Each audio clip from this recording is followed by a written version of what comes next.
From Wizard World Comic Con in the heart of Chicago, Illinois, this is Screen Junkies Movie Fights. And now your host, Andy Signore. Thank you so much. This is such an honor. We are so excited to be here in Chicago! Movie Fights live in Chicago. I never imagined a year ago when we started this that we'd be here doing this in front of you in Chicago. Thank you guys so much. You're in for a treat. It's going to be an intense 45 minutes of serious battles, the most important battles, like who would win in a fight, Captain America or Iron Man. Again, it's a round-robin fight, and we've brought in some of the best fighters we can bring. I'm going to bring them right out. Let's get to it. This madman started as a mere editor for Screen Junkies, and now he's blossomed into one of the core creative forces helping make all your favorite shows on Screen Junkies. He's the undisputed movie fights champ. It's Dan Murrell!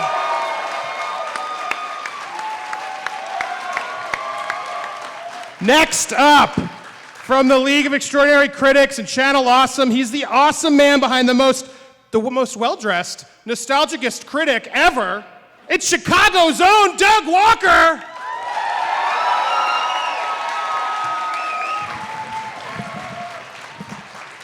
I'm so honored to have our next guest make his Movie Fights debut. If you need to pick one person to help you pick which flick to watch, there's only one man. He has the most impressive movie libraries I've ever seen on YouTube. It's incredible. It's always behind him. He has every movie in the world. And he'd undoubtedly probably beat us all in an actual fight. It's Flick Pick himself, John Flickinger!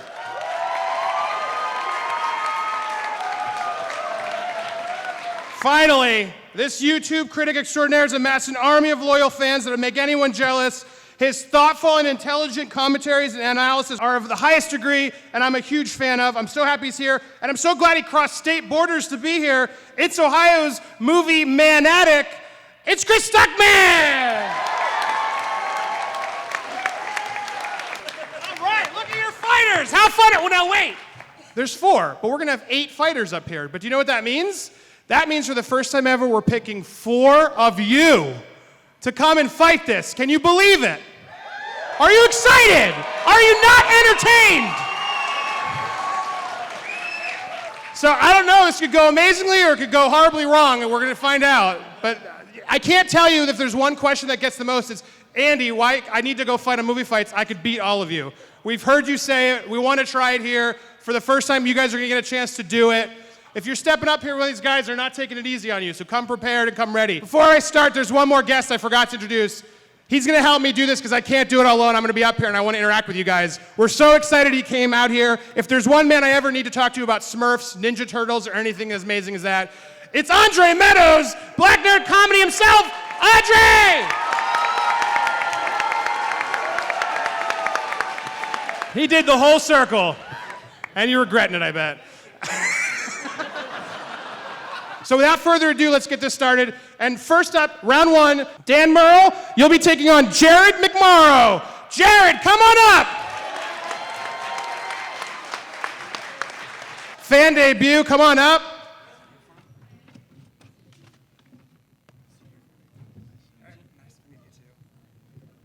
All right, as I awkwardly move over here. Jared, are you nervous? Yes I am. All right, round 1, movie fights. Our topic is a big one. Best Marvel movie. Oh. Best Marvel movie, Dan Murrell, what are you picking? I'm picking Captain America, the Winter Soldier. Jared, what are you picking? I'm picking Guardians of the Galaxy. Wow! This is gonna be a doozy, I can already tell. Now guys, 5-ish minutes per round, I'm gonna be policing you. You are gonna be helping me judge this, so please pay attention to these 2 fighters. We have Dan with Winter Soldier and Jared with Guardians of the Galaxy. I'm gonna start the clock. Dan, you may start. Actually, let's let Jared start. Yeah. Start!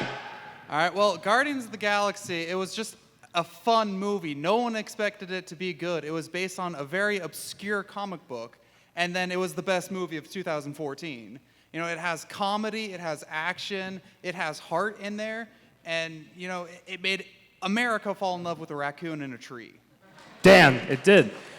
Guardians of the Galaxy is a fantastic Marvel movie. Captain America the Winter Soldier is both a fantastic Marvel movie and a fantastic movie. It's a spy thriller, it's a superhero movie. It took Captain America, who by a lot of accounts was kind of the most boring Avenger, and made him like the coolest Avenger, and it solved the problem that a lot of people have with the Marvel Cinematic Universe, which is that, and Guardians of the Galaxy has the same problem. They're one and done. The villain is done after one movie. Here, you've got the fall of S.H.I.E.L.D., which completely changes the entire dynamic of the Marvel Cinematic Universe. It ripples across everything. You have the introduction of the Winter Soldier, which is a continuing storyline that's going to pay off in Civil War. And you have a great villain in Robert Redford, who's a little different from the blue alien that we're kind of used to in a lot of the other Marvel movies. So Guardians of the Galaxy, a great, fun, fantastic Marvel movie, but I think Captain America Winter Soldier is the best movie in the Marvel Cinematic Universe. Thoughts on that, Jared? I would agree. It's a good movie, but Guardians of the Galaxy, it's proof that Star Wars is in good hands. If Star Wars is half as good, it's awesome. And continuating stories, Thanos, he was introduced. We actually heard him talk. We actually were, he's doing stuff behind the scenes. Sitting in his chair, ruling the galaxy. Well, yeah, he's sitting in his chair. He was sitting in his chair in the Avengers. He was sitting in his chair in Guardians of the Galaxy. I guess in Ultron he got up from his chair, but he's still not doing that much. He is sitting in his chair a lot. And, with Star Wars, I mean, I guess, yeah, there's kind of the Disney connection. I would be more, if James Gunn was directing Star Wars, then I'd definitely say Star Wars is in great hands. But I think there's more than just I think it was a fun filler for Star Wars until we can get Star Wars. But again, Winter Soldier, I think, transcends the comic book movie label, and it's just a great all-around movie.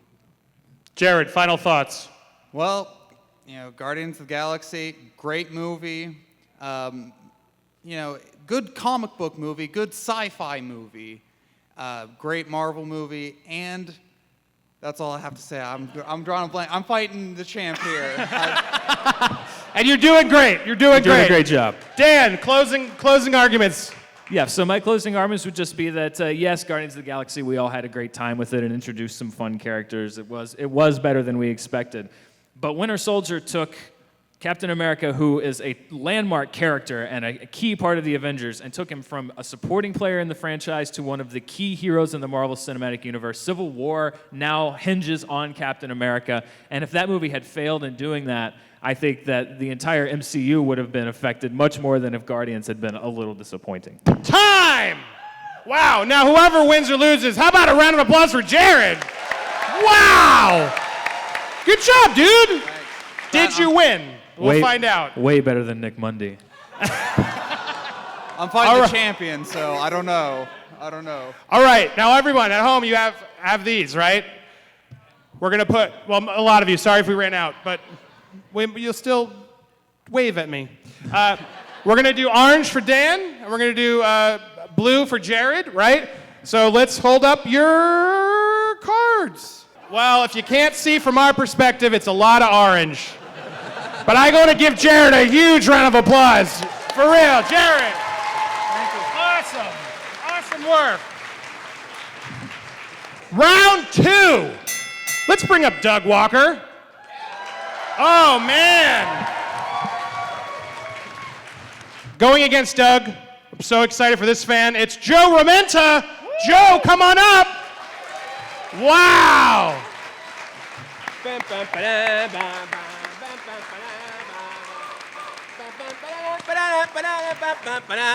Joe looks confident, not realizing he's about to be destroyed. Andre, how did that last round go?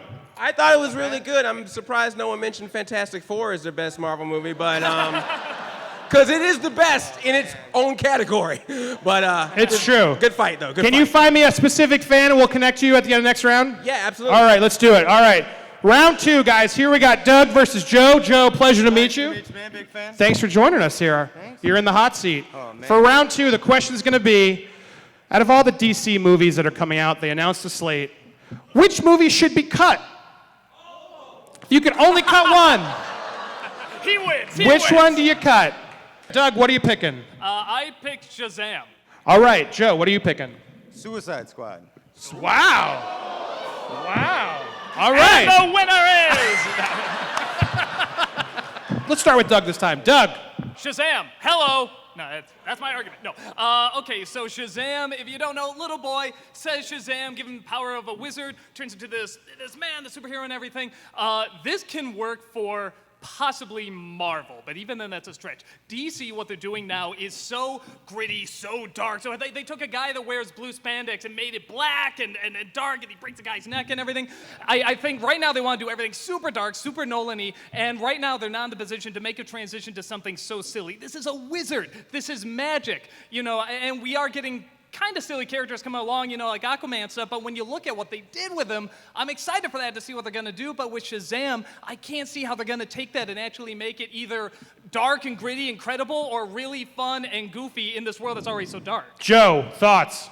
I'm not looking forward to Shazam either. I can't really fight with that. That sounds pretty lame. What about Suicide Squad? Why'd you pick it? Suicide Squad, the only thing I think it's really got going for him is Margot Robbie as Harley Quinn. But other sides, I'm not excited for Jared Leto as the Joker. Why? I do not feel the little steampunk action thing he's got going on is him. It's too dark, but he's kind of, I'm sorry, I think he's lame, man, compared to the other Jokers and what they brought to it. It's fair, you're allowed to say it. Tell us why. Heath Ledger, what he brought to it, Jack Nicholson with his own kind of crazy. I don't see Jared Leto actually meeting up to that high standard right there, and I think he's going to fall short, and I think it's going to disappoint the whole movie. Not to mention Will Smith thrown in there. So too many people, too iconic. Yeah, and it's going to be like he said. It's going to be real dark. There'll be a Batman cameo. They got the purple Lamborghini. There's really nothing that really excites Doug, does that sound awful or awesome? Awesome! From a guy who knows very little about Suicide Squad, I'll admit. But okay, if you're saying, this is the one idea that should be dark. They're bad guys. It's the one idea DC is doing that should be really, really dark, and the Joker, from what I saw, completely different. And when I saw the picture, you was kind of laughing like, really? But when I saw the performance, we have had two very distinct, three if you include Mark Hamill, three very distinct Jokers that did their own take, and it's very unique. And then here comes another one that is completely different. And every time we always say, oh, that one's going to be different, that one's going to be terrible, like Heath Ledger, they just set the bar in a way we didn't predict. And I'm willing to give it a chance. And Will Smith is so charismatic, he can do anything except a Shyamalan film, but that's Shyamalan. Shyamalan. Joe, you're on the ropes here. I need to hear something. Oh, man, it's tough, isn't it? It's rough, man. I watch the show all the time. Holy cow. Oh, man. Any closing remarks? Yeah. Will Smith, you guys, Jared Leto. Come on, man. I don't see it being anything. Are you excited for Shazam? No. All right, time. Well, Joe, I appreciate it. It's tough up here. I think you did good, but let's see how the votes think. Maybe they heard something there I didn't hear. Orange for Doug, J for Joe. No, where's the J? You got 4 votes, Joe. That's a great, Joe, for real, it's hard, right? I'm very grateful. Thank you, Joe. Round of applause for Joe. Ha-ha. Wow. Say what? We some kind of Suicide Squad. Ha-ha. How do you spell squad? Squad. S-Q-U-R-D. Next up, making his debut, it's the flick pick himself, John Flickinger! Taking John on, let's bring up April O'Donnell! You're the next player on Movie Fights! Come on down!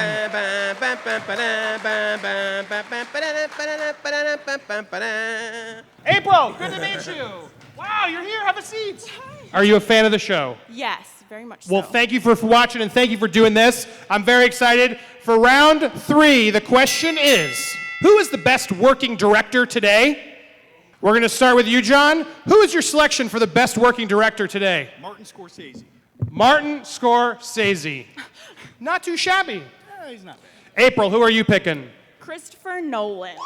Wow. Yeah. Scorsese versus Nolan. The time has started. John, why don't you start? Scorsese. Scorsese isn't only one of the best working directors today, he's been one of the best working directors for the last 50 years. Let's look at some of his past films. Wolf of Wall Street, Shutter Island, The Departed. That's just to name a few. And guys listening, if it wasn't for Scorsese, we wouldn't have Margot Robbie right now. So, be thankful. April, thoughts, opener. Christopher Nolan is so inspiring. Okay, when Interstellar came out, I was so pumped. Going to see his movies is a gift. honestly, you get so pumped up for them. There's so much thought process into it, and I just feel like he's doing things that no one else is doing right now. John. I was really excited to see Interstellar 2, and then I watched the last 10 minutes of the movie, and I was like, where did all that scientific research go? Magic things happen, they're floating around in space, it didn't make any sense. And I think Nolan is a talented director, and I love the Batman movies, but he's only been around for 15 years, and I think it almost feels like his momentum is running out, while Scorsese's been around for 50 years, and he's just getting better as time goes on. So you're blaming his age that he's only been around 15 years? No, I just said his momentum feels like it's dying down with Interstellar. Oh. Yeah. Okay. She didn't like that, John. Go ahead, why not? My eyes out. He has continued. Every couple of years, we've gotten a movie from him. He's been producing for Dawn of Justice. Who's not excited about that? It's continuing on from The Dark Knight. No one asked you. Yeah! The Dark Knight was incredible. We're still building off that from other superhero movies. He set a new pace for superhero films, I feel like.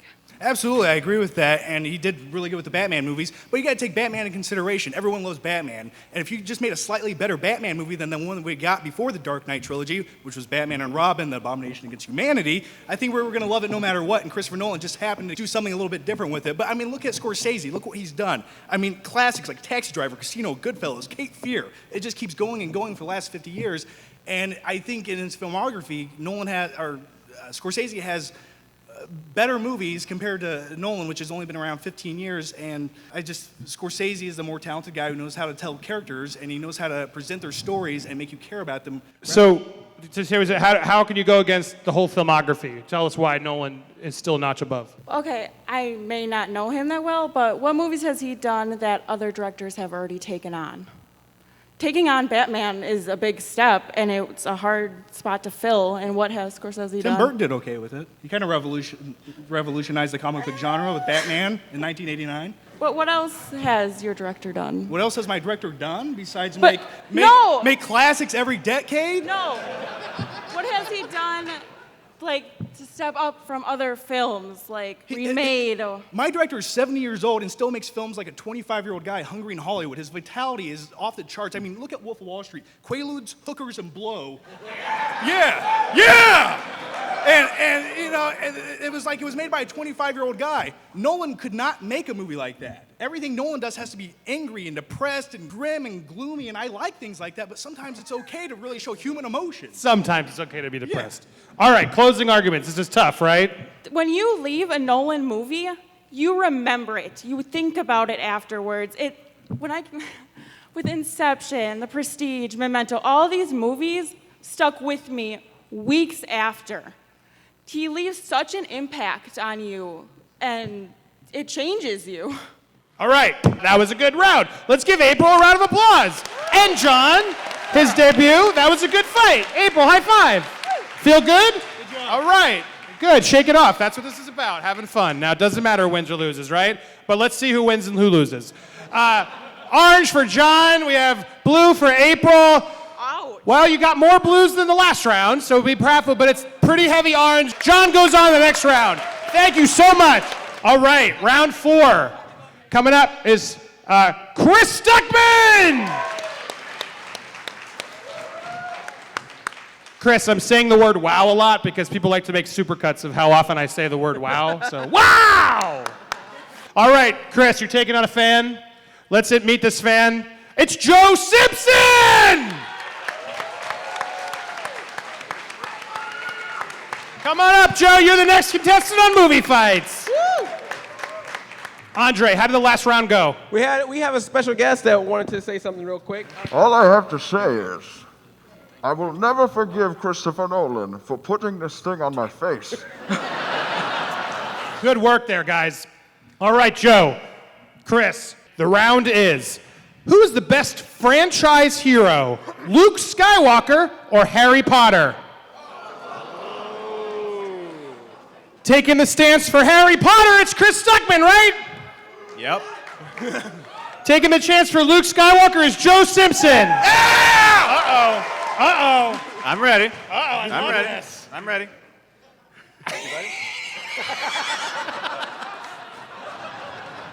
Let's start with Joe. Luke Skywalker is the epitome of the hero. Joseph Campbell said of George Lucas that he was his best student because he made the best hero ever in film, Luke Skywalker.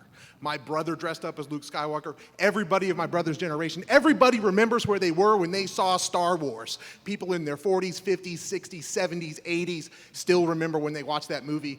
It will last for an eternity, and he's coming back, and there's nothing more you can say. Chris, Harry Potter. Hey, I love Luke Skywalker. I mean, he's a childhood hero of mine, too. But the thing is, we're talking about best franchise hero, not necessarily which character we think is cooler or which character we like the most. We're talking about franchise hero. Harry Potter was abused as a child. He was locked in a frickin' cupboard. His parents were killed when he was a baby. Dementors haunt him and continuously remind him of his parents' death. This guy is basically Batman. He grew up... His parents were killed right in front of him, and he spent his entire life learning how to be a hero. Also, Luke became a hero when he was an adult. Harry Potter started his adventure when he was 11 years old, and it ended when he was 17. Well, Luke Skywalker was learning how to shoot with his T-16 out in the Badlands on Tatooine. His father killed his mother. His father was the most evil person in the universe. He is the epitome of the hero. He's overcome all of the challenges that any hero can come. He's destroyed the most impressive weapon ever built, the Death Star. He's overcome adversaries. The actor, the person who played him, is one of the best voice actors, one of the best on-screen personalities. Voice actors doesn't matter. We're talking about the character of Luke Skywalker. The character of Luke, right, but it plays into it. Mark Hamill was so influential on the character of Luke Skywalker that when he was injured over the summer, they put in the scene where he was healing the back tanks so that Luke Skywalker would be a damaged figure to meet Mark Hamill. You can't just have the character itself. Otherwise, we'd be talking about books or comic books. The actor embodies the character. He makes it what it is. And Mark Hamill makes Luke Skywalker the best hero ever. Let's talk about the fact that Harry Potter has had 8 movies. 8 movies. And not one of them is anywhere near as bad as the prequels of Star Wars. Let's also Luke talk about the Skywalker's fact... only in the prequels for 5 minutes. I gave you a second. Let him talk. I'm being very respectful to you. But the thing is, Harry Potter's had 8 movies to prove why he is the boy who lived. Also, Jedi can't even love. Luke's main love interest turned out to be his sister, who Han ended up with. Harry got Ginny and are married and have 3 kids. He got his love interest. Luke is alone at the end of Return of the Jedi, looking at his love interest, who he happened to have. Oh, it's my sister. Oh, well, we kissed once, didn't we? That sucks. I mean, in all honesty, look, I love Luke Skywalker. I think he's a great hero. But when you really look at what Harry Potter as a character has dealt with through the entire series, he has dealt with so much more emotionally. Just, and if you even want to talk about physicality, I mean, just the killing curse, what's it called? Avada Kedavra or something like that. Boom, Luke's dead. I mean, but we're not talking about verses, so. Luke rescued the princess from the Death Star. With the help of many people. Like Harry didn't have help. Hermione and Ron and Dumbledore's army. Harry Potter and killed all the Voldemort on wizards his and own. the Phoenix and the Ministry of Magic. He didn't do it on his own. He had to have his parents move him along from the afterlife to make him move forward. What's your closing? My closing argument is that it only took Luke Skywalker one movie to become the most important hero ever in cinema. He went on to become the best hero in cinema by doing The Empire Strikes Back, the best movie in the Star Wars franchise.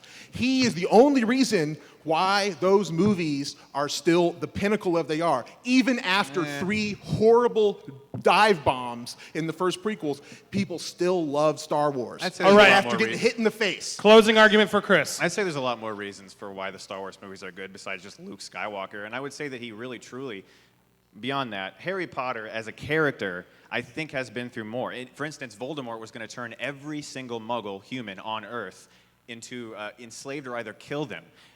He was going to, and Harry Potter stopped that from happening. I mean, he saved the entire Earth from that. And personally, I just feel that Harry Potter's been through more emotionally. I mean, honestly, locked in a cupboard as a child, and the fact that he did all of this as a kid while dealing with puberty. He ended his adventure when he was 17. Luke started his adventure right around there, so I feel that's way more impressive to do it as a child. All right, wow. Now that was a fight. Am I right, people? You both brought it. Joe, high five. Chris, high five. That was good, right? He brought some heat there. All right, orange for Chris, blue for Joe. Ooh. Andre, what do you think here? I think we should do it by noise. All right. If you'd like to scream for Joe, scream now.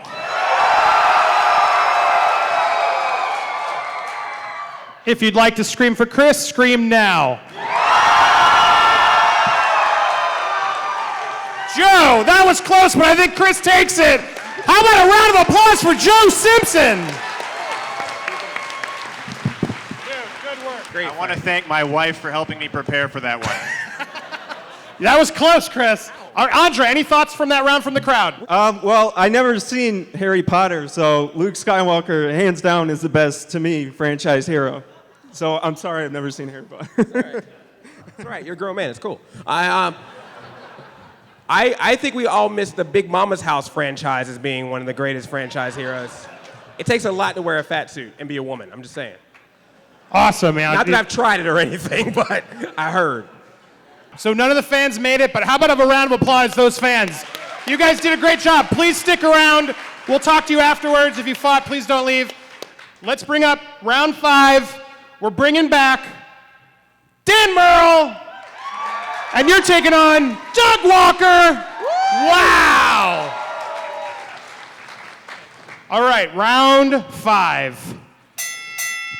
Who's better, Indiana Jones or Han Solo? Fighting for Han Solo is Dan Murrell. Fighting for Indiana Jones, Doug Walker. That's about an even grown. I'd say this is going to be interesting. Let's start the clock. And Doug, go ahead. Han Solo is awesome. He's fun. Indiana Jones is interesting. Every single time I look at Han Solo, I say, you know, this is the first draft of Indiana Jones, though. This is a guy who's got the street smarts, and he's cool, and he's got the one-liners. Then you move on to Indiana Jones. Indiana Jones is an archaeologist. He's a teacher. He's incredibly intelligent, and on top of that, we see much more him getting really injured and really damaged, and we do get a little bit of that with Solo in Empire Strikes Back, but with Indiana Jones, you see the scars, you see him working off of Karen Allen, and you see the relationship much more. Even with the romance with Princess Leia, that kind of comes out of nowhere, where with Karen Allen, and, well, really just Karen Allen, they have a history. And he ends up with her, so I think it's fair. And I think when you look at these two characters, Han Solo's a lot of fun, he's going to shoot the gun. Indiana Jones can do all that and then some, and so much more on top of that. He's just far more interesting and in-depth. Dan, as you just spilled your water, I did that last show. I pulled a U. All right. My phone is so. I'll start drying it while you talk. Don't vote my for the notes guy on that. who That's puts all right. water I on don't his need my phone. notes. That's I don't not a need my smart notes. guy. He doesn't need his notes. Okay, first of all, without Han Solo, the galaxy would be doomed because Luke Skywalker would have been killed and the Death Star would have blown up Yavin 4, and that's it. No Kingdom more of galaxy. Crystal Skull, that kind of counts. I would not bring up Kingdom of the Crystal Skull if No, I you're were right. you. That was a mistake on my part. But you gotta do a comparison because they're both great characters. So let's look at their actions. For example, when Han Solo came face to face with Darth Vader in The Empire Strikes Back, what did he do? He pulled that blaster out and he unloaded on Yeah, him. he did that with the guy with the sword, too.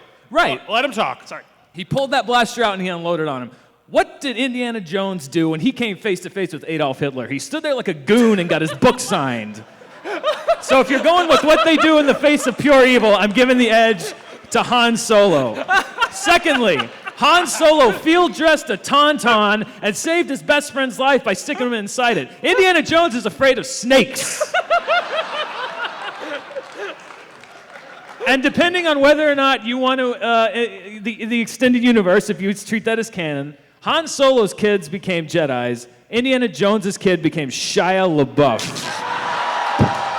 Wow! And his notes weren't even there. That was a pretty good mic drop. Doug, I want to give you a moment to gather. Just let me wipe the blood off my face. God. Well, again, this is comparing the characters and not necessarily, and again, these are two, one is more, fantasy and pulp fantasy and stuff. One is more sci-fi, so it's going to be different things that they do when comparing the two. But still, which character would you like to know more about? Which one would you like to sit down and talk with and, really have a drink with and say, tell me about your adventures, tell me about everything that happened, and you're going to get a good story from me. They're going to give you something that you never thought of before. They're going to be intelligent. That's Indiana Jones. Han Solo is very few words, and that's cool, but Indiana Jones is cool and smart and just the coolest guy you can think of. To me, when I think hero, like he represents everything a hero should be, that's Indiana Jones. When I think of someone who's like a scoundrel and a cool guy, that's Han Solo. But when I think hero, that's Indiana Jones to me because he's so human on top of all that. I mean, yeah, if you want to go out and, drink and swap stories, Han Solo will tell you about the time that he saved the galaxy twice. Indiana Jones will tell you about the multiple times he's lost expensive archaeological artifacts to the Nazis. Has he ever recovered one artifact successfully? How many has he just given to the Nazis? Most of them. Do you know Doug?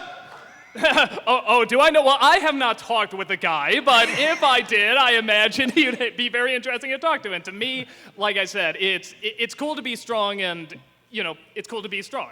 But Indiana Jones is that and, so much more in my opinion. Any other closing points? Yeah, just forget Kingdom of the Crystal Skull ever happened. Like, we forget the prequels happened, so. Fair enough. Closing points? Han Solo wasn't in the prequels. Time! All right. Wow, you both brought it, I thought. Let's see who did this. Again, the reminder is orange for Dan and blue for Doug. Let's hold up the cards. Come on! Wow! I'm That's right. a lot of oranges.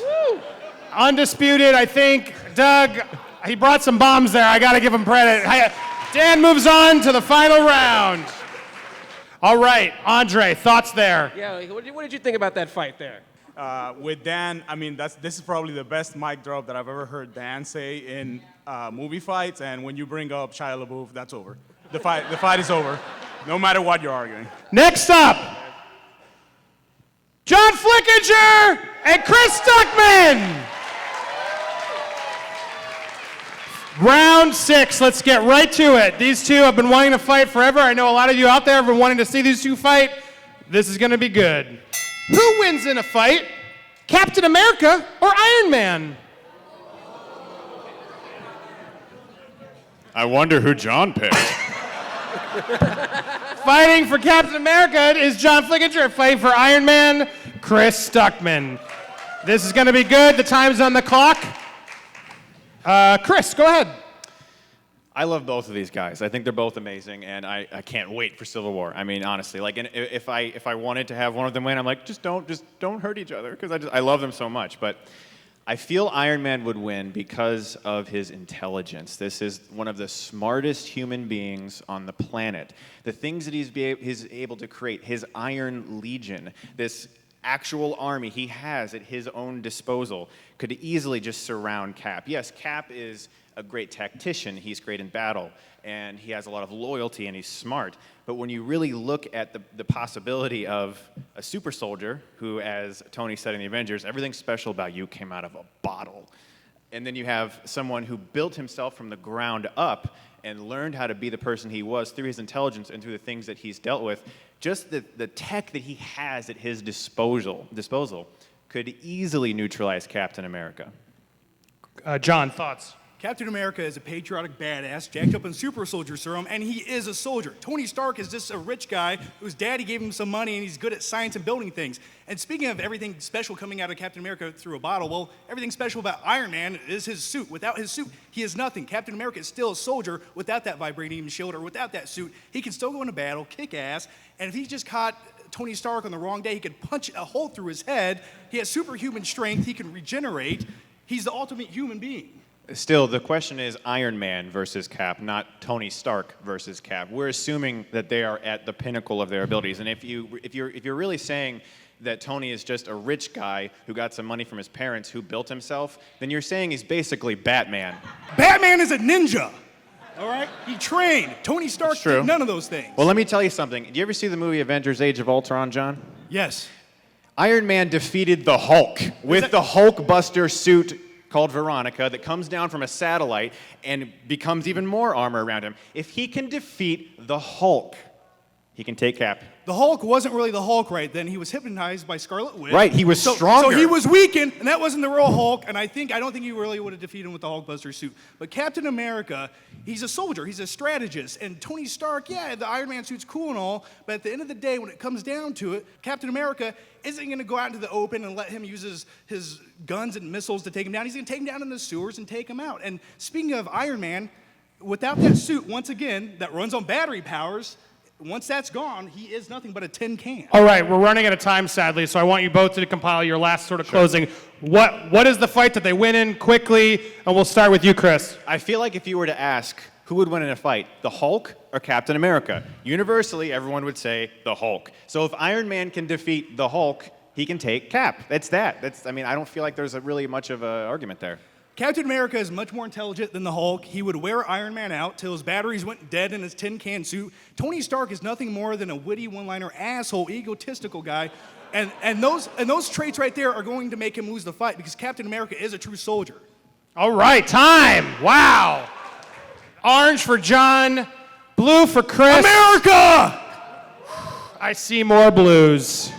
Wow, you made it to the finals, Chris Stuckmann. John, wow, fantastic debut. Please come back. Round of applause for both fights. All right, let's bring out our two final fighters, Dan Murrell and Chris Stuckmann. Wow. These two have some history at Comic-Con. I know, Dan, you were hoping to go against them. Are you feeling good? It wouldn't be Comic-Con without fighting Chris Stuckmann. Chris, any thoughts? I'm just happy to be here. All right, this is our last fight, guys. And these are two amazing fighters. Round of applause for everybody, please. For our final round, the question will be, and this is a rematch from a show we did. Please tell me the best Pixar movie. Dan, what are you picking? Wall-E. Interesting noises. Chris, what are you picking? The Incredibles. Okay. Start! Respects to Mr. Dan Murrell. Okay, cool. Listen, they're both great movies. Pixar makes great movies. That's what they do. They're in the business of making great movies. The Incredibles, again, much like Guardians, is a great superhero film. Wall-E is like, first of all, it's a cautionary tale. It's not only our future, it's kind of our present. And it's not only whipping a really fun movie, but it's also showing you like it's a film. It's not just a movie; it's a film, and parts of it are like visual poetry. You take a character who can't speak, and you make a movie so good that kids will sit there and adults for an hour and a half and watch two characters who don't talk. And that's amazing. That's amazing to be able to make a movie that's that accessible to someone that's 3 and to someone that's 83, that they can relate to that movie, that they can follow it, that they can enjoy it. The Incredibles is a fun movie. I think it built on the comic book lore that's been built by Fantastic Four and a lot of others, the heroes that we know. I think that Wall-E is wholly original, and I think that the fact that anybody can enjoy it puts it a step above. I love Wall-E. I also think it's a great movie. But for me, The Incredibles was entirely more of like this world that could suddenly be created. What's the one Pixar movie everyone has been begging a sequel for like the past 11 years? The Incredibles.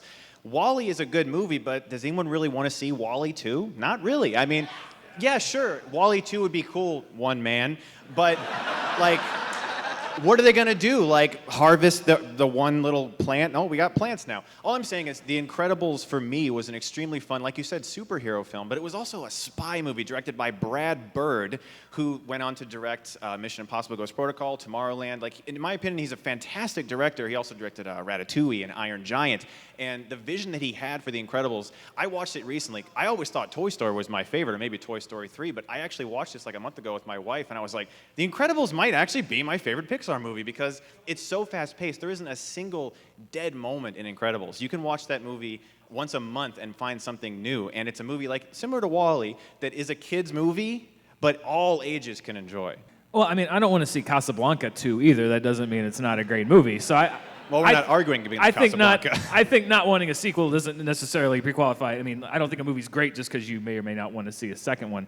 And again, like I said, The Incredibles is fun. It's a good time. The music is great. The characters are familiar. You've got they're basically the Pixar versions of superheroes that already exist. So they're building on something else, and they're doing their own version of it, which is really good. Again, WALL-E for me.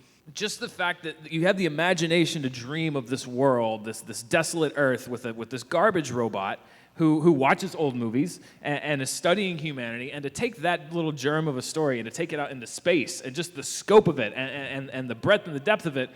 Again, it's not just a good version of something that we're familiar with and that we love. It's a completely original, amazingly human story with two robots, which, for me is what puts it over the edge of not just being fun and entertaining, but a really, really great movie. One of the things I like about The Incredibles is similar to what you said. It is a very human movie. Yes, the character of WALL-E and Eva that he has the crush on, they're cute robots, but I would much rather sit and watch Mr. Incredible at his tiny little desk at his job, just like signing papers and trying to get through the day and wanting to be a superhero so bad, and going out in a car with Samuel L. Jackson and just like listening to the radio and I hope maybe there's like a thief tonight that I can just like stop with my powers, but his wife thinks they're bowling. I just find like that human story that's in The Incredibles, not just the fun action, not just like his baby at the end. I don't want to spoil it in case you haven't seen it, but it's been too long. They should have seen it by now. I'm just being respectful. It's a cool moment, but like for me, The Incredibles as a film builds this world where I was just like, I want to see more of these characters. I want to see them team up and fight other cool things, and even the villain was really good, which is tough to do in a family movie. So for me, The Incredibles gets the pick. Closing arguments, Dan and Chris. I would just say the reason that we all love Pixar is because they're ambitious and they're not afraid to take risks. And when you're talking about best Pixar movie, for me, it's a movie that I think is ambitious and takes a risk. And of all the movies that they've done, I think WALL-E fits that category the most, because it's not just, hey, this is going to be an entertaining, well-written movie. It's, this might fail. This movie might not work. Let's take a chance. Let's take a risk. Let's throw it out there and see if it works. And the reason that I think WALL-E is the best Pixar movie is because that's their philosophy, and they connected and hit a home run with that one. So when I think of Pixar, I think of WALL-E, and I think of that kind of ambitious filmmaking. Last thought. As for movies that might not work, that, Pixar's done that before, and I feel like with Brave, they tried that. That's a really tough movie. Didn't work. WALL-E, I think, is, yes, a tough movie that maybe wouldn't be as interesting, but The Incredibles, I gotta keep going back to this, is a far more interesting story. And the most important aspect of any film is its story, and I am far more invested than the family of The Incredibles and their struggle than the robot who's gathering trash and likes the other robot.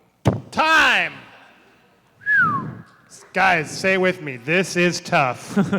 Right, orange for Dan and blue for Chris, and I'm worried this is going to be a hard one to count. Oh boy. I think that's blues. I think blue takes it, and that means Chris Stuckmann, you are our champion! Wow!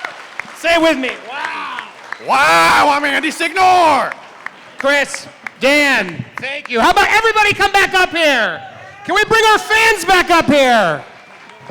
Andre, get back up here. Guys, these guys prepare. These guys do this for you. We do this every Sunday on YouTube. Thank you for watching, and thank you for coming to do this. Thank you so much. How about a round of applause for everybody?